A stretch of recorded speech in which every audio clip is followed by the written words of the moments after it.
নমস্কাৰ, সকলোকে স্বাগতম জনাইছোঁ। আজি GT-PGTৰ যি প্লেচ অফ পষ্টিঙৰ যি নটিচসমূহ প্ৰদান কৰি আছে বিভিন্ন জিলাসমূহে, সেই বিষয়ত এটা আপডেট দিবৰ বাবে ভিডিঅ'টো প্ৰস্তুত কৰিলোঁ। আশা কৰিম ভিডিঅ'টো শেষলৈকে চাব। এইকেইদিন আপোনালোকৰ লগতে মোৰো বা আমাৰ সকলোৰে এইকেইদিন এই বিষয়টোতে লাগি থকা হৈছে। যিসকলে ডিষ্ট্ৰিক্টৰ নটিচ পোৱা নাই, প্লেচ অফ পষ্টিং অৰ্ডাৰৰ কেতিয়া ডিষ্ট্ৰিবিউট কৰিব, সেইসকলে অনবৰতে তেওঁলোকৰ যিসকলৰ অফিচিয়েল গ্ৰুপ ক্ৰিয়েট কৰিছে, সেই গ্ৰুপসমূহ চাই আছে বা অন্য যিবোৰ মাধ্যম আছে, হোৱাটছএপ গ্ৰুপ হওক, ফেচবুক গ্ৰুপ হওক ইত্যাদি তেওঁলোক জড়িত হৈ আছে যে নিজৰ ডিষ্ট্ৰিক্টটোৰ অৰ্ডাৰসমূহ ওলাইছে নেকি, নটিচ ওলাইছে নেকি এই বিষয়ে জানিবৰ বাবে। আৰু কালি এখন নটিচ প্ৰকাশ পাইছিলে। কালি মই আপোনালোকক আপডেটটো দিবলৈ নহ'ল। কালি যিখন নটিচ প্ৰকাশ পাইছিলে সেইখন হৈছে নলবাৰী ডিষ্ট্ৰিক্টৰ, আৰু মই এখন স্ক্ৰীণত দি দিছোঁ, আপোনালোকে দেখা পাইছে। নলবাৰী ডিষ্ট্ৰিক্টে এখন নটিচ আকাৰে দিয়া নাই, এখন লেটাৰ আকাৰত দিছে। আৰু এইখিনি কি কথা আছে সেইখিনি মই পঢ়ি নাথাকোঁ, আপোনালোকে জানেই সকলো কথা, কাৰণ বিষয়টো আমি সকলোৱে জানোৱেই। এইখিনি আমাৰ ইমান জানিবলগীয়া কথা নাই।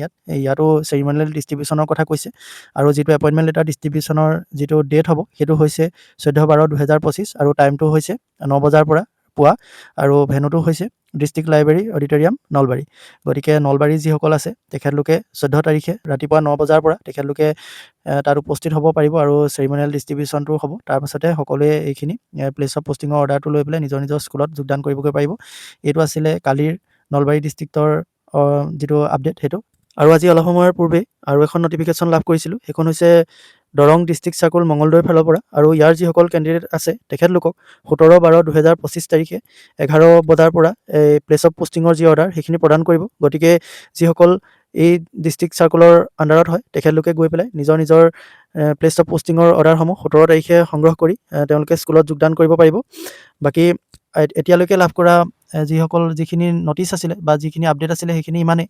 আৰু বাকী বিভিন্ন ডিষ্ট্ৰিক্টসমূহে সুধি আছে কিবা আপডেট পাইছোঁ নেকি, আৰু মই যিমানখিনি আপডেট পাইছোঁ লগে লগে আপোনালোকক দিছোঁৱেই সেইখিনি। আৰু গোলাঘাট ডিষ্ট্ৰিক্টৰ ভিতৰুৱাকৈ জানিব পৰা মতে তেখেতলোকৰ গোটেইখিনি সম্পূৰ্ণ হৈছে, মানে প্লেচ অফ পষ্টিঙৰ অৰ্ডাৰ বনোৱাৰ পৰা বাকীখিনি গোটেইখিনি কাম তেখেতলোকৰ সম্পূৰ্ণ হৈছে।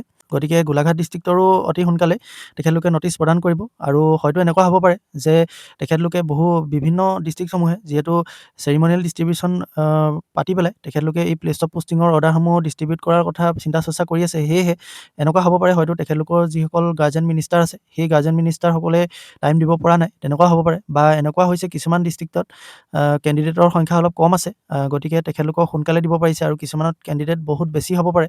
তেনেকুৱা হ'লেও অলপমান অসুবিধা হ'ব পাৰে। গতিকে বিভিন্ন কাৰণ হ'ব পাৰে যে দিনবোৰ আগপিছ হোৱাৰ। কিন্তু যিমানেই যি নহওক, সকলো যিহেতু একেলগে পোৱা আছিলে, একেলগে এক্সাম দিয়া, একেলগে ৰিজাল্ট দিয়া, গতিকে সকলো ডিষ্ট্ৰিক্টৰে একেলগে একেটা ডেটতে যদি দিলেহেঁতেন তেতিয়াহ'লে ভাল লাগিলেহেঁতেন। এতিয়া আমাৰ লগৰে কিছুসংখ্যকে চাকৰিত ইতিমধ্যে যোগদান কৰি তেখেতলোকৰ চেলাৰিও ষ্টাৰ্ট হৈ গ'ল। যিহেতু আমাক এতিয়া শেহতীয়াকৈ জনোৱা হৈছে যে স্কুল জইনিঙৰ পৰাহে আমাৰ চেলাৰি কাউণ্ট হ'ব। গতিকে একাংশৰ চেলাৰি কাউণ্ট হৈ গ'ল, তেখেতলোকে যোগদান কৰিলেগৈ যিহেতু স্কুলত, আৰু তেখেতলোকে নিয়মীয়া পাঠদানো আৰম্ভ কৰিব পৰা অৱস্থালৈ আহিলে। কিন্তু আমাৰ বহুত সংখ্যকে এতিয়াও মানে সা-সমনীয়া কাঢ়ি পেলাই ঘৰত বহি থাকিবলগীয়া হৈছে, মোবাইলটো চাই থাকিবলগীয়া হৈছে, কেতিয়া নটিচ আহিব, কেতিয়া আমি যোগদান কৰিম, কেতিয়া পষ্টিং অৰ্ডাৰ পাম, এনেকুৱা হৈছে। গতিকে সকলোৰ ক্ষেত্ৰতে একে হ'ব লাগে, আৰু সেইটোৱে কথা। সেইটো আচলতে আমাৰ যি ডাইৰেক্টৰ অফ ছেকেণ্ডেৰী এডুকেশ্যনৰ তৰফৰ পৰা বা শিক্ষা বিভাগৰ ফালৰ পৰা এটা ষ্ট্ৰিক্ট অৰ্ডাৰ দিব লাগিছিলে যে ইমান দিনৰ ভিতৰত আপোনালোকে কমিটি মানে বনাই পেলাই ইমানটো তাৰিখৰ ভিতৰত সকলোৱে দিব লাগিব। তেনেকুৱা এটা দুদিন বা 3 দিন এনেকুৱা সময় দি দিব লাগিছিলে, সেই সময়কেইটাৰ ভিতৰতে সকলোকে দিবলৈ, তেতিয়া ভাল লাগিলেহেঁতেন। এতিয়া যিসকলে পাইছে তেখেতলোকৰ একো নাই, নোপোৱাসকলৰ বহুত এটা মানসিক অলপ অশান্তিত ভুগি থাকিবলগীয়া হৈছে। বিশেষকৈ যিসকল আগতে কণ্টিনিউৱাছ তেখেতলোকে জব কৰি আছিলে তেখেতলোকৰ বেছি আমনি লাগিছে। বাকী ঘৰত যিসকল আছিলে তেখেতলোকৰ বাৰু ইমান আমনি নাই।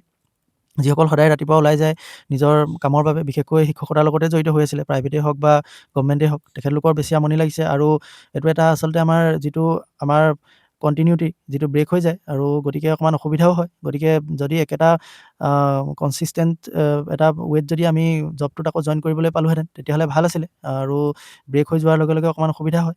গতিকে সেইখিনিয়ে কথা। আৰু বাকী যদি কিবা নতুন আপডেট পাওঁ তেনেহ'লে আপোনালোকক জনাম। আৰু নগাঁও ডিষ্ট্ৰিক্টৰ কথা সুধি আছিলে বহুতে। নগাঁৱৰ যিহেতু মই নগাঁৱত পৰিছোঁ বুলি আপোনালোক সকলোৱে বেছিকৈ গমেই পায়, সকলোৱে যিহেতু মই কৈছোঁৱেই। আৰু নগাঁৱত গ্ৰুপ খুলিহে ৰাখিছে। আজি আকৌ 4জনমান নতুনকৈ GT আৰ্টছৰ গ্ৰুপটোত এড কৰিছে দেখা পাইছোঁ।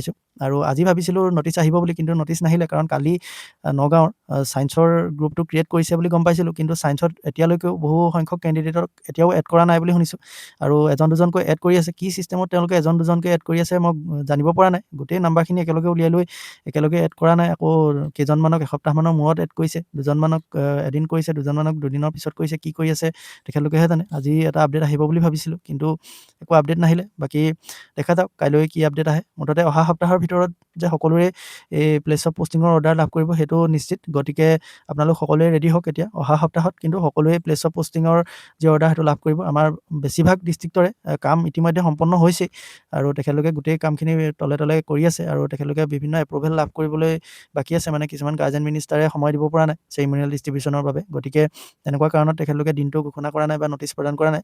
গতিকে আপোনালোকে চাই থাকিব গ্ৰুপবোৰ, যিকোনো সময়তে নটিচ আহি যাব পাৰে। আৰু মই আগতেও কৈছোঁ, যিবোৰ ডিষ্ট্ৰিক্টত এতিয়াও কোনো গ্ৰুপ খোলা নাই তেখেতলোকে চিন্তা কৰি আছে আমাৰ দেৰি হ'ব নেকি বুলি। দেৰি হ'বলগীয়া কোনো কথা নাই। এতিয়া আমাৰ নগাঁৱৰে চাওক, আজি কিমান দিনৰ আগতে গ্ৰুপ এটা খুলি থ'লে, কিন্তু গ্ৰুপটো খুলিলে কি হ'ব, একোতো লাভ নাই। এতিয়ালৈকে একো নটিচেই নাই। গতিকে আপোনালোকে এইটো হতাশ নহ'ব যিসকলৰ গ্ৰুপ খোলা নাই, আমাৰ একো হোৱা নাই বুলি।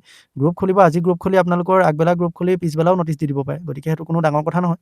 আপোনালোকে গ্ৰুপ এটা খুলি থ'লে বুলি আৰু আজিয়ে দিব বুলি কোনো কথা নাই। যিটো আমি এতিয়া পাই আছোঁ, গ্ৰুপবোৰ এনেই খুলি থৈছে, চাই আছোঁ, একো আপডেট নাই। গতিকে আজিৰ ভিডিঅ'টো ইমানেই আছিলে, আৰু যদি কিবা আপডেট পাওঁ তেনেহ'লে জনাম। গতিকে আজিলৈ ইমানেই, ধন্যবাদ।